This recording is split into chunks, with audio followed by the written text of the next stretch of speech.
오늘 우리가 다루게 될 여호수아가 그렇습니다. 여호수아서가요. 여호수아와 함께한 이스라엘 백성들에게 요구하시는 이 순종의 행위를 통해서요. 하나님께서 가나안 땅이라고 하는 이 하나님의 약속의 땅을 선물로 주겠다라고 하신 내용들이 나옵니다. 그래서 살펴보면은요. 오늘 이 본문의 앞에 있었던 내용들이 우리가 잘 알고 있는 여리고성 전쟁입니다. 여리고성이 굉장히 막강한 성이었다고 하죠. 그리고 절대 흔들리지 않고 무너지지 않는 성이기도 했습니다. 그런데 하나님께서 전쟁을 통하여서 하시는, 그러니까 하나님께서 하시는 이 전쟁의 모습이 어떤 것이었냐고 하면은요, 사람의 생각과 같지 않는 말도 안 되는 순종의 행위를 요구하세요. 생각해 볼까요? 우리가 이 전쟁을 하게 되면은 전쟁을 하기 위한 준비에 대해서 생각하게 될 때 가장 손쉽게 생각하는 게 있습니다. 사람을 모으죠. 무기를 만들겠죠. 그리고 식량을, 이렇게 군수 물자들을 준비할 겁니다. 전략도 굉장히 중요합니다. 군인들에게 있어서 사기도 중요하겠죠. 근데 하나님께서 여리고성이라는 이 전쟁에 대해서요, 요구하시는 거는 그 모든 것들과 정반대되는 것들을 요구하십니다. 하나님께서 요구하시는 게 뭐냐면요, 너희들 전쟁과 뭐 전략, 물자를 준비하는 게 아니라 내 뜻에 순종해라 라고 하는 것을 요구하세요. 여리고성이라는 전쟁이 앞서서 가장 먼저 하시는 말씀이 뭐냐면요, 너희들 할례를 행하라.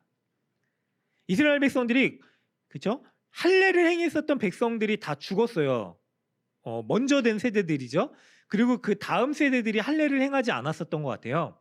그래서 하나님의 언약의 백성의 징표였었던 이 할례를 요구하십니다. 그런데 아이러니하게도요, 이 강력한 성 앞에 진치고 있어야 될 이 상황 가운데서요, 하나님께서 할례를 요구하세요.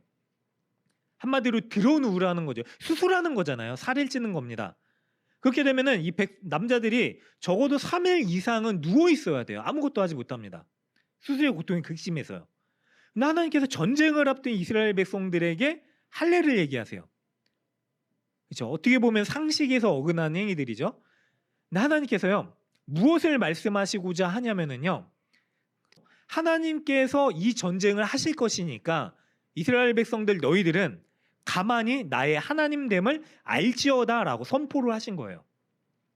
두 번째로 요구하시는 게 또 뭐냐면은요, 너희들은 그 성을 돌아라예요. 그냥 전쟁 가운데 무슨 이 전략을 세워서 그 성을 어떻게 침투하고 뭐 공성전을 하고 아니면은 계략을 짤 것인지를 요구하시는 게 아니라요, 그 성을 계속해서 돌아라였죠. 그리고 6일 동안 돌고 7일째 도는 날에 어떻게 하죠? 하나님께서 말씀하신 대로 함성을 지르면 그 성이 무너질 것이다 라고 얘기하셨는데 그 성이 그대로 무너집니다. 하나님의 말씀에 순종하라 라고 하는 거죠. 그리고 또 한 가지가 더 있었는데 뭐냐면 이 성의 전쟁에 앞서서 요구하시는 게 유월절을 지켜라예요. 유월절은 뭐죠? 과거에 하나님께서 애굽에서 너희들 종되었던 삶 가운데 구원하셨던 그 은혜를 기억해라. 그리고 그 은혜를 기억해서 하나님을 의지해라 라고 하셨던 말씀이죠. 그런데 어떻게 보면 우리의 신앙생활과 마찬가지입니다. 생각해 보세요. 우리가 전쟁을 앞두고 잔치를 벌이진 않잖아요. 이 유월절 잔치잖아요. 이 잔치를 벌이면은 전쟁을 앞두고 잔치를 벌이는 게 제사상이 될 수도 있는 상황인 거예요. 어떻게 보면 나는 그 모든 것들을 다 요구하세요. 근데 신약 시대를 살아가고 있는 우리도요, 이런 하나님의 순종의 행위를 요구받을 때가 있습니다. 아니, 요구받죠. 자, 주일날 예배를 드려야 됩니다. 이 예배는 하나님께서 그리스도를 통하여서 우리에게 구원을 주신 그 구원의 은혜를 기억하고 기뻐하는 날이죠.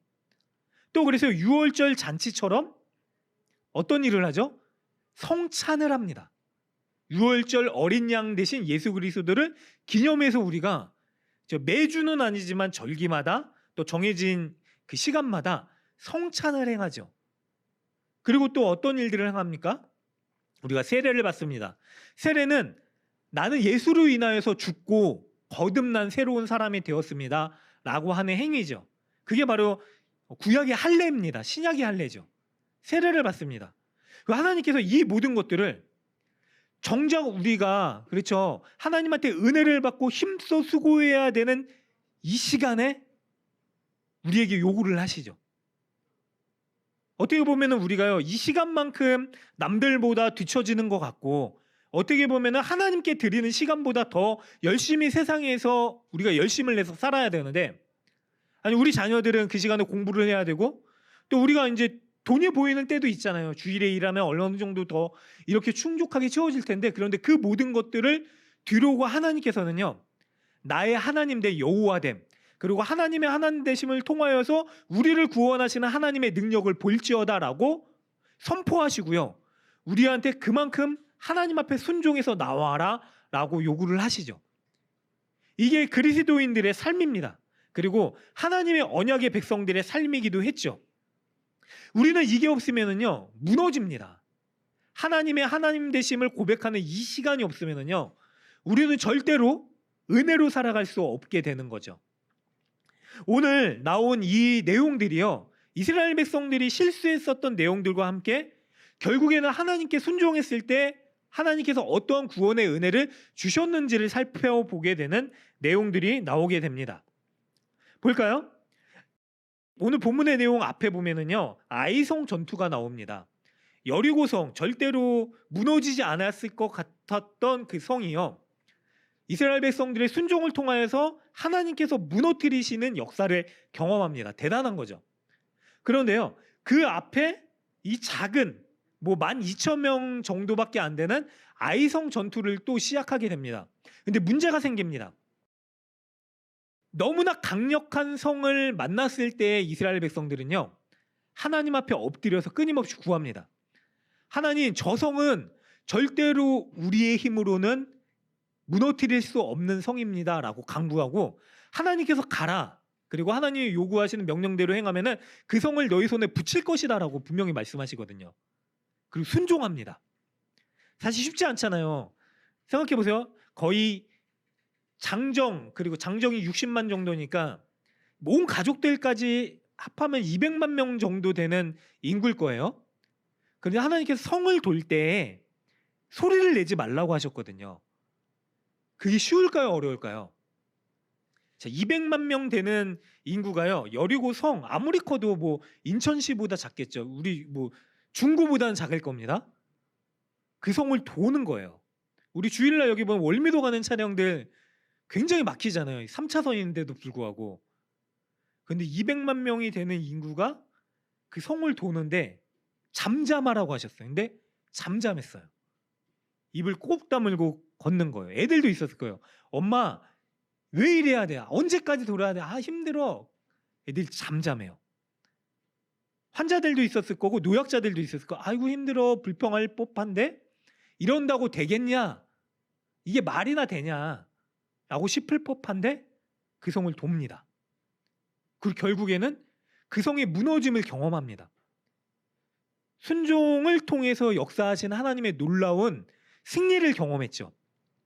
그런데 작은 성이에요. 이 성을 보고서는요, 이들이 구하지 않습니다.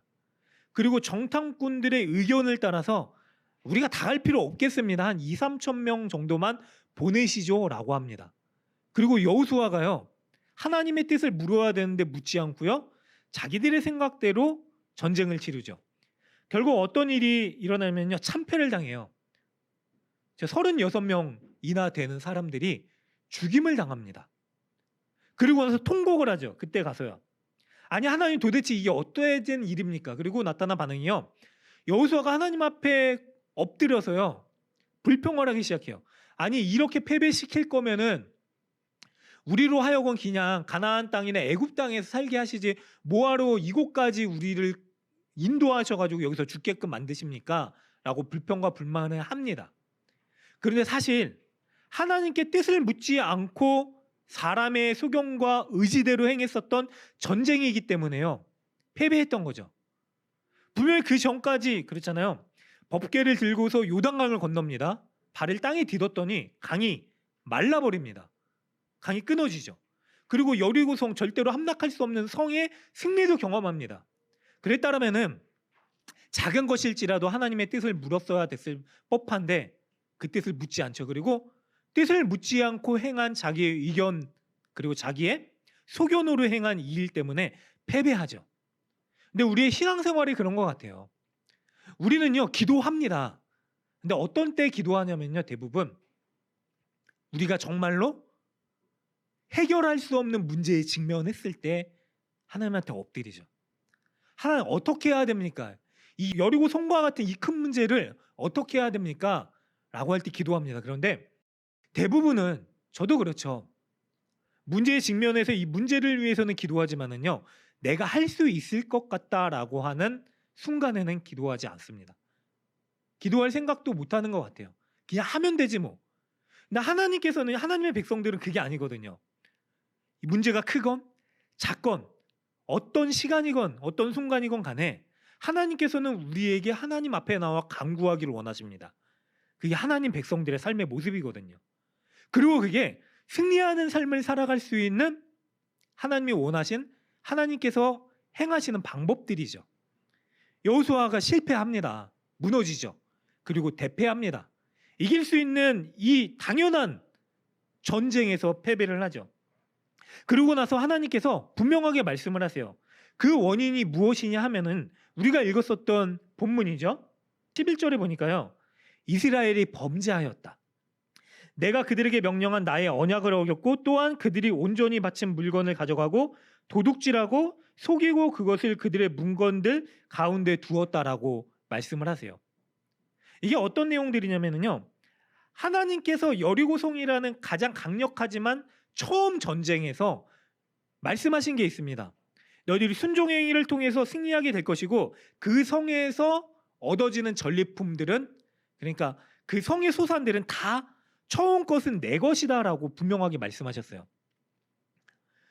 우리가 11조를 드리거나 하나님 앞에 감사의 제물을 드리는 이유도 마찬가지입니다. 뭐냐면요, 우리에게 주신 이 모든 것들이 하나님께로부터 기인된 것이오니 하나님의 감사로 나의 일부를 드리겠습니다라고 하는 이 순종의 그리고 감사의 표현이잖아요. 마음을 드리는 거죠. 하나님께서 그 요구하시는 이유가 있습니다. 뭐냐면요, 여리고성이라는 이 첫 소산, 첫 전쟁을 내가 하겠고 그리고 내가 승리할 것이다. 그리고 그 땅에서 얻어진 결과물들도 결국엔 다 내 것이다 라고 하신 이유가 뭐냐면요, 이 첫 전쟁의 승리를 통해서요, 다음 전쟁, 가나안 땅에서 이루어지는 모든 전쟁도 내가 할 것이고 그리고 그 모든 땅이 내 것이 될 것이고 결국에는 나의 백성인 너희들에게 줄 것이다. 그래서 처음 것을 구별해서 나에게 바쳐라, 온전히 드려라 라고 말씀하셨습니다. 근데 이스라엘 백성 중에요, 그것을 어긴 자가 있었죠. 아간이죠. 마음에 욕심이 있었던 것 같아요. 그것을 가져갑니다. 취합니다.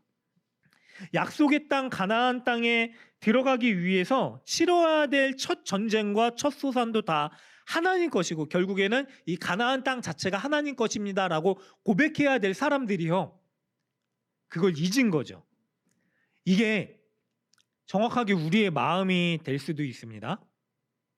우리가요, 하나님을 믿는 이유가 무엇일까요? 이스라엘 백성들이 가나안 땅에 들어가기 위한 이유는요, 그 땅의 풍요를 누리기 위한 게 아니었습니다. 그 땅에서 함께 하시는 하나님의 은혜를 마음껏 경험하고요, 하나님의 은혜의 백성으로서 살아가기 위한 것이었습니다. 그게 가나안 땅으로 하나님께서 이끌어 가시고 인도하시고 살게 하신 목적입니다. 그런데 그 목적이 변질되면은요, 문제가 생깁니다. 이스라엘 백성 중에서 하나님의 백성으로 살아가면서 하나님께 영광을 돌리며 살아가는 이유를 상실하게 된 사람들이 생긴 거죠. 가나안 땅에 들어가는 게 나의 풍족과 만족을 위한 것이다로 바뀌게 된 거죠. 결국에는 하나님의 영광스러운 백성이 아니라요, 내 스스로 하나님의 영광을 나의 영광으로 가로채는 사람이 생긴 것입니다. 우리의 신앙도 마찬가지입니다. 우리의 존재의 목적을 웨스트민스터 소요리 문답이라는 그 문답을 통해서 교리를 잘 풀어낸 가르침에 보면은요, 인간의 존재의 목적은 무엇인가? 제1문 그리고 그 답에 보면은요, 우리는 하나님으로 말미암아 즐거워하고 하나님께 영광을 돌리는 사람들이다라고 풀이합니다. 인간의 존재의 목적이 오직 하나님께 영광을 그것을 위해서 살아가는 거예요. 근데 이게 바뀌게 되면은요, 죄가 됩니다, 사실. 자, 아담과 하와가 하나님 앞에 범죄를 저질렀던 건 뭐냐면은요, 하나님이 하나님이고 우리는 피조물이다라고 하셨던 증표인 선악과를 따먹은 거예요. 결국은 내가 하나님 되겠다라는 거예요. 하나님의 영광을 가로챈 거죠. 그게 죄가 됐습니다. 하나님께서요, 이 전쟁의 승리는 나의 것이다. 앞으로의 모든 승리도 내가 너희한테 줄 것이다. 그래서 처음 것을 구별해서 온전히 나한테 바쳐라라고 했는데 하나님의 영광을 가로챕니다. 가나안 땅이 좋아 보이고요. 가나안 땅에 들어가는 이유가요, 나도 저들처럼 풍족한 삶을 살아야겠다라고 하는 이유가 되면은 가나안 땅에 있었던 것을 완전히 하나님께 드리지 못하고 그걸 가로채죠. 가집니다. 죄가 들어오는 단계가 그래요, 사실. 아담과 하와가요, 하와 그랬죠? 그걸 봅니다. 근데 보다가요, 잠깐 본 게 아니라요, 계속해서 주목해서 본 거예요. 너무나 좋잖아요. 그리고 갑니다. 만집니다. 취합니다. 먹었습니다. 우리가 다이어트 할 때 그러잖아요. 치킨집 앞을 지나가면은요, 어떻게 되죠? 배가 고픈데 봐요. 특히 요새는 엘리베이터에 치킨 아저씨들이 붙여놓고 막 냄새를 일부러 비 오는 날 풍기신다 그러잖아요. 근데 가끔 그런 경험을 저도 하는데, 이게 무슨 냄새지? 닭 냄새가 나는 거예요. 너무 배가 고프니까 먹고 싶으니까 이게 붙여줘 놓잖아요. 꼭. 여기 통닭이구나. 근데 그걸 계속 봐요, 올라가면서. 그리고 어느 순간 전화합니다. 그리고 먹고 있는 우리를 발견하잖아요. 보고 탐심을 가지고 그걸 취해요. 근데 우리가요, 죄 가운데 승리할 수 있는 방법이 있어요. 그러니까 이런 단계가 정확히 죄가 이루어지는 단계인데, 승리할 수 있는 방법은 뭐냐면요, 죄를 보면 안 돼요. 때로는 죄책감에 괴로워할 수 있죠. 그런데 여기서 한 단계 더 나아가야 됩니다. 죄를 계속해서 보고 묵상하고요, 내가 이 죄로 인해서 졌구나. 근데 또 죄를 계속해서 생각하는 거예요. 그러면 어떻게 되냐면은 죄에 함몰됩니다. 내가 저거 하지 말아야지를 통해서 우리는 죄를 이겨낼 수 없습니다. 죄를 이겨낼 수 있는 방법은 뭐냐면요, 죄를 보고 죄에 함몰되어 있는 게 아니라요, 죄를 보고서요, 나는 해결할 수 없구나, 눈을 돌려서 우리의 구원자이신 예수 그리스도를 바라보는 방법밖에 없습니다. 성경에서는요, 계속 믿음의 주요 온전케 하시니 예수를 봐라, 예수를 봐라라고 말씀하시죠. 하나님을 봐라. 근데 우리는요, 죄를 봅니다. 결국 죄의 행위를 저질렀었던 악왕과 같은 실수를 저질르죠. 그게 아니라 예수를 바라봐라. 예수의 은혜를 바라봐라. 예수로 채워라. 그렇게 요구를 하시는 거죠. 그럴 때 우리는 이 죄를 확실하게 끊어낼 수 있습니다. 사랑하는 여러분들, 우리가 이 죄의 단계에 있습니까? 죄의 단계에 있다면요, 혹시 계속해서 그 죄를 탐닉하고 계십니까? 보고 계십니까? 아니면 이미 죄를 취하셨습니까? 어떠한 단계에 있든지 죄를 확실하게 끊어내십시오. 하나님을 보고요, 예수를 보고요, 순종을 통해서만 우리가 할 수 있는 거거든요. 어떤 대상이냐면 예수 앞에 순종하는 그 믿음을 통해서만 우리는 죄를 이겨낼 수 있습니다. 이미 죄를 저질렀다면요, 다시금 예수 앞에 나가서 회개해야 됩니다. 보고 있다면 잘라내야 됩니다. 그렇게 주 앞에 돌이키시는 은혜가, 그리고 주님을 바라보는 은혜가 우리 가운데 있으시기를 주님의 이름으로 간절히 소망합니다. 왜 그러냐면요, 죄에는 가공할 만한 위력이 있기 때문입니다. 죄는 연대 책임입니다. 볼까요? 한 사람의 죄가 별거 아닌 것 같지만은요, 한 사람이었었던 아담의 죄로 인해서요, 모든 인류가 죄인이 되었습니다. 교회 공동체의 특성이 있습니다. 한 사람의 죄를요, 그 한 사람에게만 묻지 않겠다라고 하나님께서 분명히 말씀하셨습니다. 함께 신앙생활하고 말씀을 가르쳐야 되는 저한테만 해당되는 게 아니라요, 함께 죄를 범하고 있는 사람을 위해서 그 사람의 돌이키게끔 하기 위해서 기도해야 될 우리에게도 책임이 있습니다. 죄는 한 사람의 문제 같지만은요, 한 사람의 죄로 인하여서요, 그 공동체가 파괴될 수 있는 문제가 있습니다. 자, 아간이 그랬습니다. 하나님께서요, 아간을 찾아내세요. 너희 중에 내 말에 순종하지 않고 나의 것을 탈취한 사람이 있다. 그 사람을 찾아라. 그래서 제비를 뽑습니다. 어떻게 보면 제비가 성경적인 방법이기도 합니다. 뭔가 결정할 때. 근데 성경에서 많은 경우에 그런 방법을 하기도 하거든요. 야, 우리는 못하겠다. 하나님께서 결정해 주십시오. 제비를 뽑는데 어떻게 되냐면은 아간의 가문이 뽑힙니다. 유다 지파, 아간의 지파가 뽑히죠. 그리고 이 세라의 증손, 이 아간, 이 계속해서 나오게 되는 그 결과를 통해서 결국에는 아간이 발견됩니다. 그런데 이런 모든 상황 가운데서 아간의 마음이 어땠을까요? 죄를 지은 사람은요, 돌이키기가 쉽지 않아요. 그래서요, 공동체 안에 있는 사람이 그 죄에서 돌이키게끔 하기 위해서 계속해서 권면해 줘야 됩니다.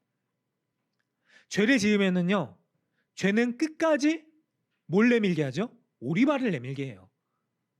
걸리기 전까지는 절대로 안 걸리겠지 하게끔 만드는 게 죄가 주는 마음이에요. 우리를 지배하죠. 아간이 그랬을 거예요. 성경을 보면은요, 계속해서 좁혀져 와요. 증조부 할아버지부터 지파부터 설마 날까? 나 할아버지까지 옵니다. 설마 날까? 아버지까지 옵니다. 다른 형제들도 있는데 설마 날까? 그런데 아간이라고 딱 뽑혀요. 죄를 돌이킬 수 있는 은혜를 하나님께서 계속 기회를 주셨음에도 불구하고요, 아간이 끝까지 죄를 고백하지 않습니다. 하나님께서 제비를 뽑아서 그 지파를 선택하시고 그 가문을 선택하시고 그 가족을 선택하시고 계속해서 이렇게 발견되게끔 하신 거는요, 기회를 주게 돌이켜라 해요. 그런데 죄는요, 끝까지 우리로 하여금 하나님 앞으로 돌이키지 못하게끔 합니다. 어떻게 하죠? 발목을 잡죠. 하나님께서요, 무섭도록 이 질책하시는 결과를 아간에게 행하게 하십니다. 아간뿐만이 아니라요, 아간의 가족들, 아들, 딸들 뿐만이 아니라 가축들까지 다 끌어다가 돌로 쳐서 진멸하라라고 말씀을 하세요. 근데 어떻게 보면은 우리의 마음속에 그런 마음이 들 수 있습니다. 이게 죄성 있는 사람의 마음이에요. 뭐냐면 하나님 아무리 죄를 졌다고 해서 그렇게까지 하실 수 있는가? 하나님 뜻에 불순종했다고 해서 어떻게 저렇게까지 저 자녀들까지 가족들까지 심지어는 가축들까지 진멸하라라고 하실 수 있는가? 라고 생각할 수 있습니다. 근데 이런 마음이요, 죄성이 있는 우리의 마음이에요. 사실 우리가 전도할 때 그런 분들을 만날 때가 있습니다. 보면은 어르신들한테 그렇게 전도할 때 말씀을 드려요. 예수님 믿으면 천국 갑니다. 우리는 다 죄인입니다. 그래서 우리가 다 지옥 갈 수밖에 없고 저도 그렇습니다. 그런데 예수님 믿으면은 소망을 가지고 살아가실 수 있습니다. 구원받습니다. 예수님 함께 믿으시죠? 라고 말씀을 드리면은요, 에이, 내가 무슨 예수님을 믿을 만한 사람도 아니고, 근데 이게 굉장히 겸손한 것 같아요. 에이, 내가 어떻게 예수님 앞에 나갈 수 있겠어? 나는 됐어. 라고 하는데 이게 사실 교만입니다. 그리고 또 하시는 말씀이 뭐냐면요, 에이, 내가 어떻게 천국에 갈 수 있겠어? 라고 말씀을 하세요. 내가 천국 갈 정도로 잘 살지 못했는데 에이, 나 안 될걸?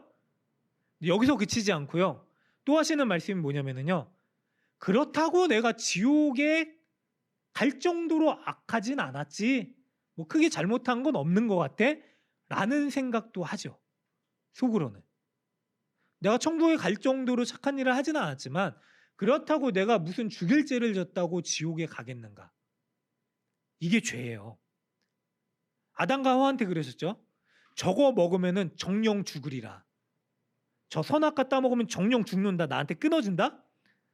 설마 끊어지려고 죽으려고?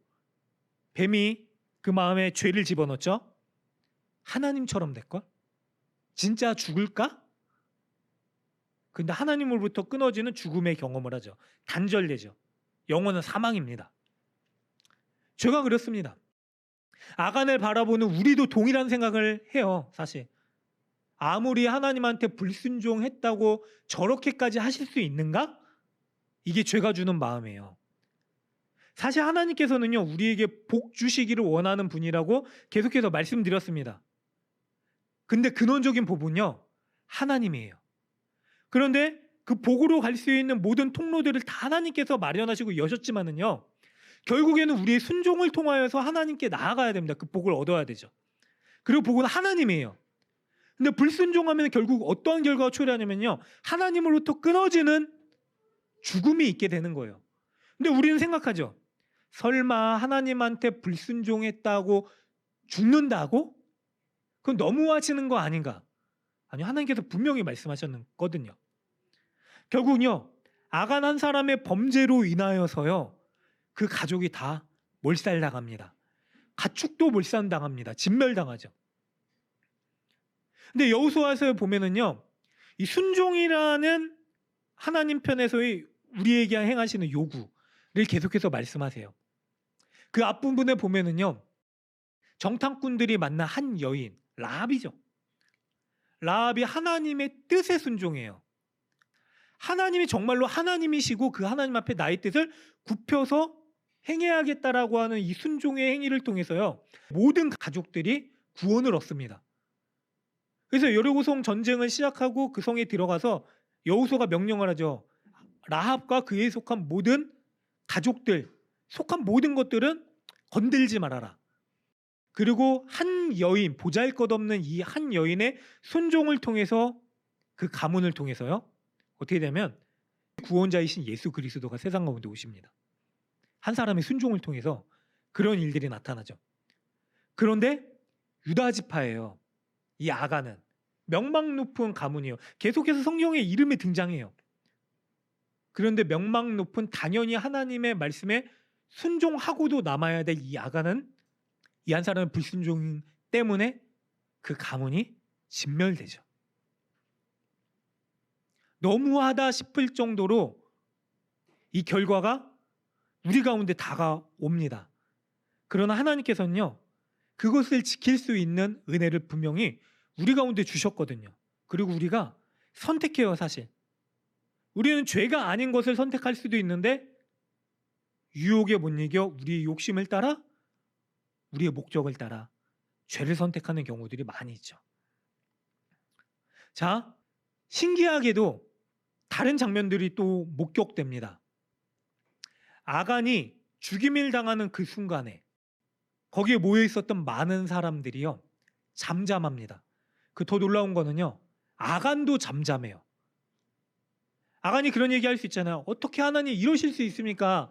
아무리 내가 저거 출애굽길로 살려주십시오, 우리 가족들만은 살려주십시오 라고 할 수 있는데요, 아간이요, 마땅히 그 징벌을 받아야 될 사람처럼 잠잠히, 성경에서 아무 표현도 나오지 않죠. 그 징벌 가운데 진멸됩니다.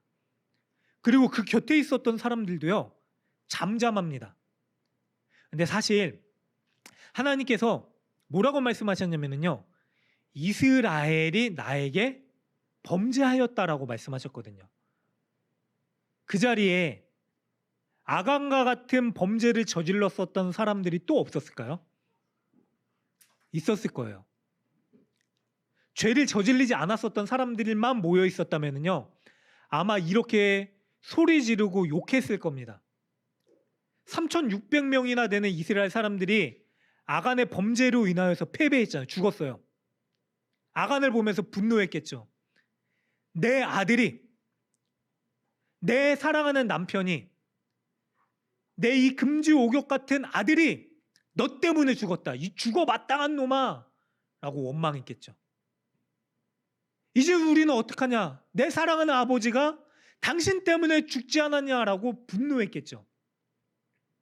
근데 이들 다 잠잠해요. 뭐냐면요,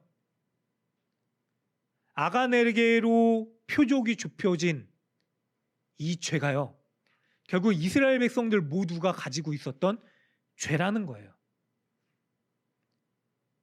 나도 저 탐욕을 품고 있었는데, 아니면 취한 자가 있었을 수도 있었을 거예요. 발견된 게 아간뿐이었고 하나님께서 아간을 발견하게 하셨지만 나도 저거 가졌는데,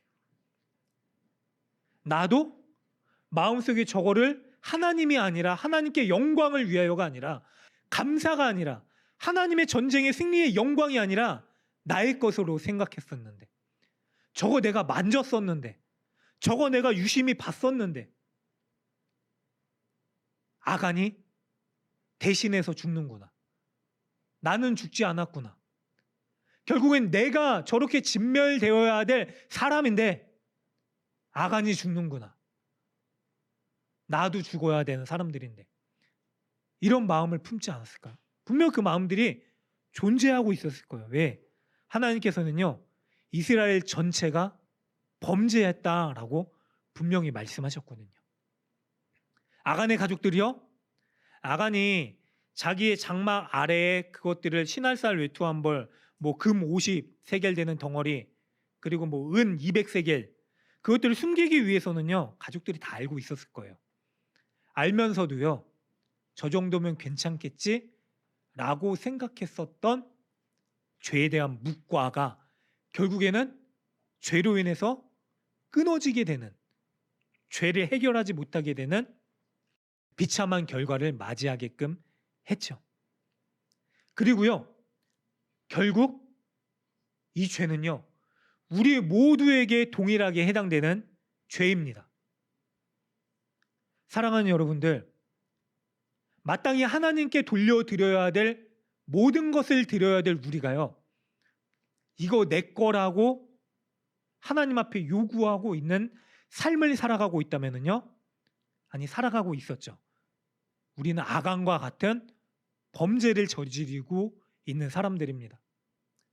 우리 공동체 가운데요, 우리 가운데요, 이거는 아니다 싶은데 기도해야 되는데 저 사람을 위해서, 그리고 권면하고 기도하지 못했다면요, 우리는 아간의 가족과 같은 죄를 저지르고 있는 것이죠.